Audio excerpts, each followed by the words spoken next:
ঝাড়ু নিয়ে মাঠে নামিয়েছে এবং ওই আমার রহিসউদ্দিনের বিরুদ্ধে তারা তো মেরেছে আবার মিথ্যা অপবাদ দিয়ে তারা ঝাড়ু মিছিল করেছে। আমরা প্রতিবাদ করেছি, আবার দেখলাম যে তারা আজকেও ছবি ক্রসিং করে এই বিচার বহির্ভূত হত্যাকাণ্ড রাষ্ট্রীয় আইন এলাও করে না, ধর্মীয় আইন এলাও করে না।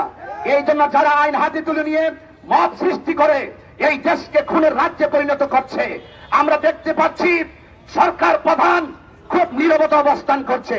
যারা বাংলাদেশে এভাবে আন্দোলন চলছে ওনার ঘুম আর কখন ভাঙবে, কথা বলেন ঠিক কিনা? মিষ্টি মধুর কথা বলে পার পাওয়ানো যাবে না। মিষ্টি মধুর কথা বলে কর্মসূচিকে সফল করার জন্য সবাই যার যার জায়গায়।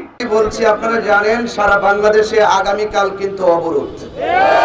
কর্মসূচিকে সফল করার জন্য সবাই যার যার জায়গায়। আজকে যারা এসেছে সব হলো আমাদের আহলে সুন্নাত ওয়াল জামাতের অধীনে যত রাজনৈতিক অঙ্গ সংগঠন আপাবর জনতা রয়েছেন।